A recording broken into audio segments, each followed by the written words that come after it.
Hello guys, welcome to the course of operating system series of lecture. Today our topic of discussion is the disk scheduling or scheduling we can say. So here in this video we are going to discuss about the disk scheduling.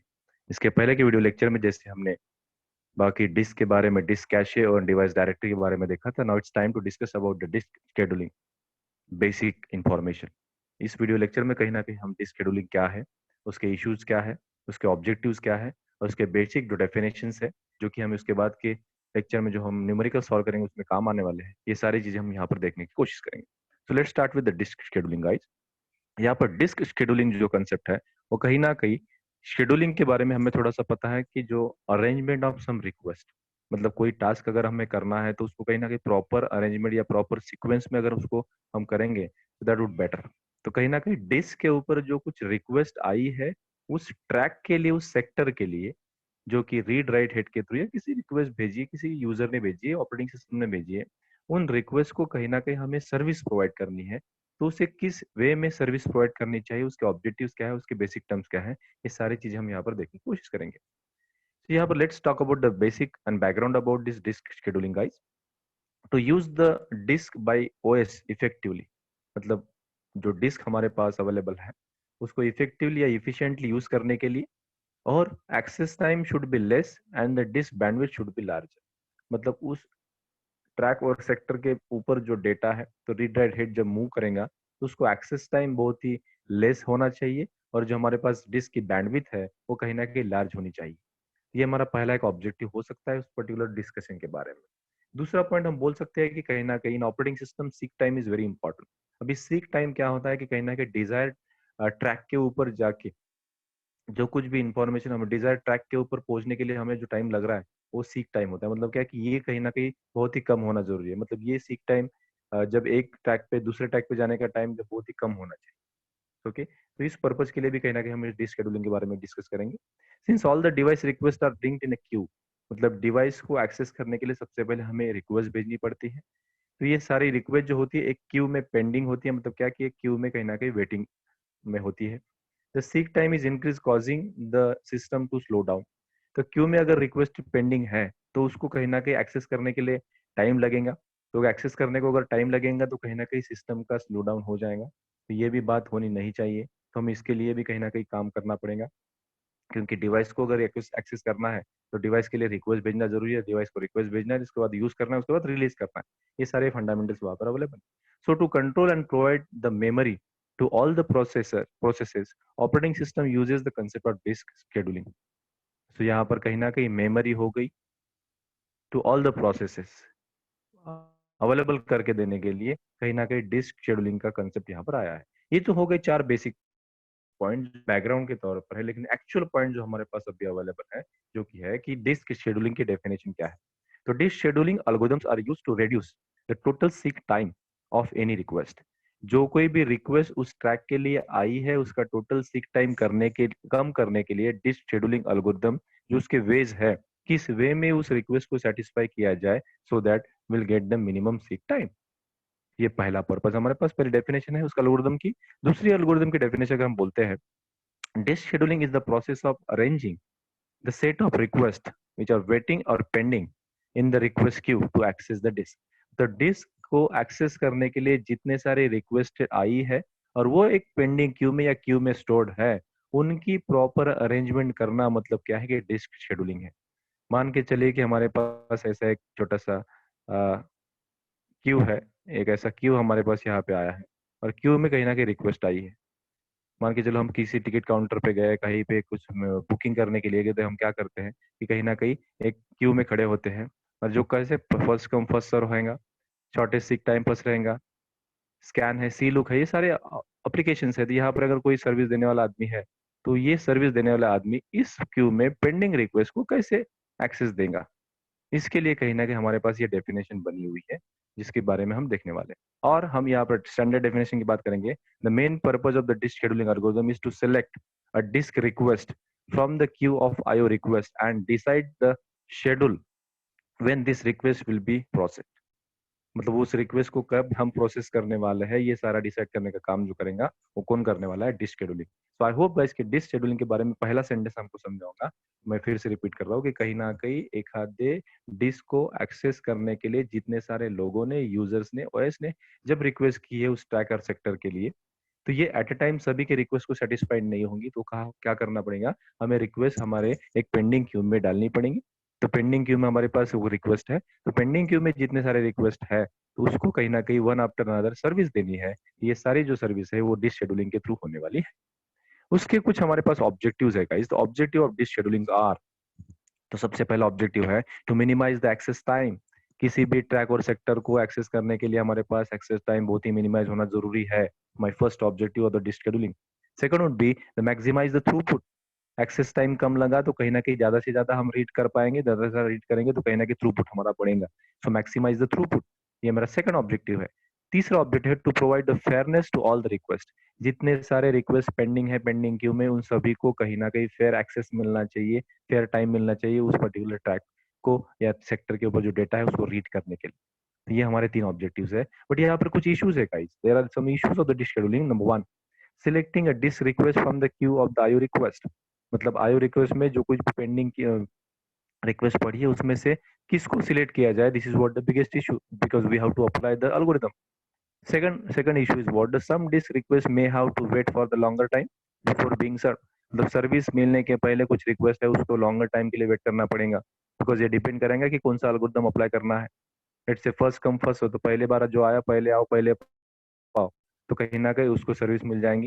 लेकिन जो सबसे last में आया तो उसको कहीं ना कहीं लॉन्गर टाइम के लिए वेट करना पड़ेगा। ये भी हमारे पास इश्यूज है। देन तीसरा इशू है decide when to process the IO request. कौन से समय पे उस आईओ रिक्वेस्ट को प्रोसेस करना है, ये भी कहीं ना कहीं हमारे पास इशू है। तो ये जो इश्यूज ऑब्जेक्टिव और बेसिक डेफिनेशन में यहाँ पर पड़ी है। अब इसके रिलेटेड जो बेसिक टर्म्स है जो कि हमें कहीं ना कहीं वर्कआउट करने हैं वो हमें यहाँ पर देखना पड़ेगा। तो सबसे पहला है सीक टाइम। वो जो सीक टाइम जो है यहाँ पर देखिए, सबसे पहले हम थोड़ा सा रिकॉल कर लेते हैं हमारी जो डेफिनेशन थी सेक्टर और टैग की। एक जो हमारे पास डिस्क है, डिस्क के ऊपर प्लेट है, प्लेट को क्या बोलते हैं, प्लेटर। प्लेटर के ऊपर क्या है, ट्रैक्स। ये जो सर्कुलर फैशन में जो दिख रहे हैं आपको उसको बोलते हैं ट्रैक्स। और सर्कुलर फैशन के बीच में जो पोर्शन का हिस्सा है उसको बोलते हैं सेक्टर। मतलब छोटा सा हिस्सा जहां पर एक्चुअल कंटेंट सेव है वो कहाँ पे, सेक्टर के ऊपर है। और ट्रैक है सर्कुलर फैशन। ये कितने ट्रैक्स होते हैं, क्या होते हैं, हम डिस्क में उसको एक्सप्लेन कर चुके हैं। अब क्या हो रहा है कि सीक टाइम में क्या हो रहा है कि सबसे पहले it is a time to disk arm to move the head to the cylinder containing the desire sector. मतलब क्या कि एक आधे मैं मान के चलिए कि हम पर्टिकुलरली इस पर्टिकुलर ट्रैक पे ऊपर है, इस ट्रैक के ऊपर से हम कहीं ना कहीं अभी जो हमारे पास रीड राइट हेड है, मान के चलो इस समय पे रीड राइट ये हमारे पास रीड है, ये डिस्क, ये आर्म है, ये हमारे पास आर्म है, और ये हमारे पास रीड राइट हेड। अभी ट्रैक ट्रैक जो सर्कुलर है तो ये जो रीड राइट हेड है वो back and four back and four back and four ये हो जाएगा। ये बाकी बाकी जगह मूव नहीं होगा। तो कौन से ट्रैक के ऊपर उसको जाना है, तो कहीं ना कहीं डिजायर ट्रैक के ऊपर जाएगा। मतलब क्या कि ये रीड राइट हेड यहाँ पर है, इसमें से इस ट्रैक के ऊपर, इस ट्रैक के ऊपर या इस ट्रैक के ऊपर जब जाएगा, मतलब क्या कि उस ट्रैक के ऊपर जाके मुझे कुछ ना कुछ रीड करना है। And that time is what the seek time. I hope guys this is okay with you. So in order to reach to the desired track, that time is what the seek time. अभी once we reach to the track, there are multiple sectors. अभी multiple sectors है तो जिसमें data stored है। अभी वहां पर second definition ऐसी आती है कि रोटेशनल लेटेंसी क्या है। तो रोटेशनल लेटेंसी या रोटेशनल टाइम, अगर रोटेशन टाइम मतलब क्या कि कहीं ना कहीं एक्स्ट्रा टाइम जो हमें लग रहा है, it is additional time for the disk to rotate the desire sector to the disk head. मतलब एक हम मान के चलिए कि एक आधे हम ट्रैक के ऊपर पहुंच गए, मान के चलिए यहाँ पर हम पहुंच गए, इस ट्रैक के ऊपर है, इस ट्रैक के ऊपर है, तो इस ट्रैक में यहाँ पर इतने सारे सेक्टर्स हो सकते हैं जो सर्कुलर हमारे पास ट्रैक जो दिख रही है। यहाँ पर ये सेक्टर है, ये सेक्टर है, ये सेक्टर है, ये सेक्टर है, ये बहुत सारे सेक्टर्स अवेलेबल है। तो हमें कहीं ना कहीं डिजायर सेक्टर के ऊपर पहुंचना पड़ेगा। तो डिजायर सेक्टर के लिए जाने के लिए जो टाइम लग रहा है उसे हम क्या बोलेंगे, rotational latency. It is additional time for the disk to rotate the desire sector to the disk head. The disk head को डिजायर सेक्टर के ऊपर जाने के लिए जो समय लगेंगे।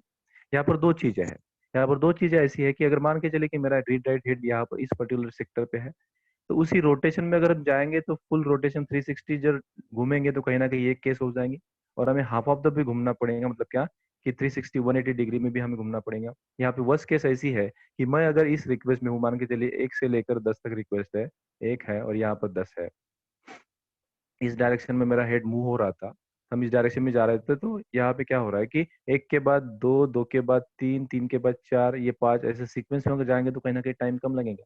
लेकिन रिक्वेस्ट ऐसी आ रही है कि हम अभी है, मान के चलिए ये circular fashion, this what circular fashion, circular fashion में हम घूमते आ रहे हैं, और 1 के बाद क्या रिक्वेस्ट आ रही है, 10 को रिक्वेस्ट आ रही है। 10 तो इसके पास ही है, मतलब क्या है कि 1 इधर है तो 10 यहाँ पे है, लेकिन उसको रोटेट होने को टाइम लग रहा है।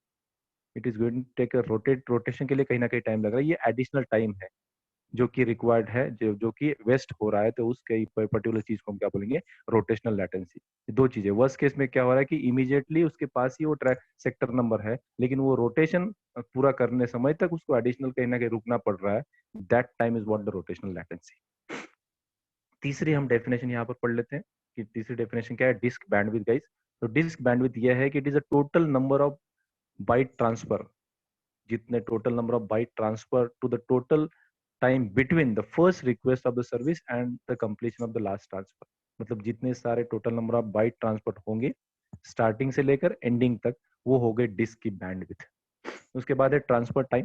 तो ट्रांसफर टाइम का, it is a time taken to transfer data, मतलब क्या कि एक जगह से दूसरी जगह पर कहीं ना कहीं ट्रांसफर करने के लिए जो टाइम लगेगा वो ट्रांसफर टाइम हमारे पास है। इसको अगर हम देखते हैं, चौथी डेफिनेशन है डिस्क एक्सेस टाइम। तो डिस्क को एक्सेस करने का टाइम क्या करेंगे, इसमें इट इन्वॉल्व रोटेशनल लेटेंसी, मतलब क्या कि एडिशनल टाइम। सीक टाइम मतलब क्या, डिजायर ट्रैक के ऊपर पहुंचना, उसके बाद ट्रांसफर टाइम। तो हमें एक आधे सेक्टर के ऊपर अगर जाना है तो सबसे पहले हमें जाना पड़ेगा ट्रैक के ऊपर, ट्रैक के बाद रोटेशनल लेटेंसी आएंगी, उसके बाद उसको ट्रांसफर टाइम लगेगा। ये तीनों को मिला के जितना कुछ भी टाइम लगेगा, that is what the disk access time. Generally calculation के समय पे हमारे पास ये अवेलेबल, लेकिन हमारे सिलेबस में इसके ऊपर न्यूमेरिकल्स नहीं है, डिस्क शेड्यूलिंग के ऊपर न्यूमेरिकल्स है। ये हमारे हुए डिस्क एक्सेस टाइम। उसके बाद disk response time. Disk response time यह है कि it is an average of time spend, it is average of time spend by each request waiting for the IO operation. मतलब क्या कि आईओ ऑपरेशन के लिए वेटिंग के लिए जितना समय उसको स्पेंड करना पड़ रहा है, that is what the response time. First response time जब आएगा, उसको उसकी शेड्यूलर आएगा, उसको उठा के लेके जाएगा, तब तक का जो वेटिंग टाइम है उसको बोला जाएगा है disk response time. So I hope guys कि इस डेफिनेशन के हिसाब, इस डेफिनेशन और इस डायग्राम के थ्रू आपको समझोगे सीक टाइम क्या है। तो हमारे पास इंपॉर्टेंट है seek time and rotational latency, बाकी चीजें हमें कैलकुलेट नहीं करनी है। तो generally what we have the disk, disk के ऊपर क्या है प्लेटर्स, प्लेटर्स के ऊपर क्या है ट्रैक्स जो सर्कुलर है, और ट्रैक्स के ऊपर क्या है सेक्टर्स। तो सबसे पहले हमें कहाँ पे जाना पड़ेगा, ट्रैक के ऊपर जाना पड़ेगा। मतलब क्या कि हमारा रीड राइट हेड जो है, जो ट्रैक के ऊपर जाएगा, ट्रैक में मल्टीपल सेक्टर्स है, सेक्टर में अपना डेटा सेव्ड है, तो सेक्टर को हमें रीड करना है। तो सीक टाइम क्या बोलता है, हमें डिजायर ट्रैक के ऊपर जाना। रोटेशनल लेटेंसी क्या बोलती है कि डिजायर सेक्टर के ऊपर जाना, और सेक्टर पे जाने के बाद कहीं ना कहीं हमें डेटा को रीड करना है। तो ये सारी चीज यहाँ पर अवेलेबल है गाइस। आई होप कि आपको डिस्क शेड्यूलिंग के purpose, issues, objectives, main definition और ये बेसिक टर्म्स आपको समझी होंगी। इसके बाद के वीडियो लेक्चर में हम जाएंगे वन बाय वन जो डिस्क शेड्यूलिंग के 6 एल्गोरिथम्स है उसके न्यूमरिक्स को देखने की कोशिश करेंगे। Thank you so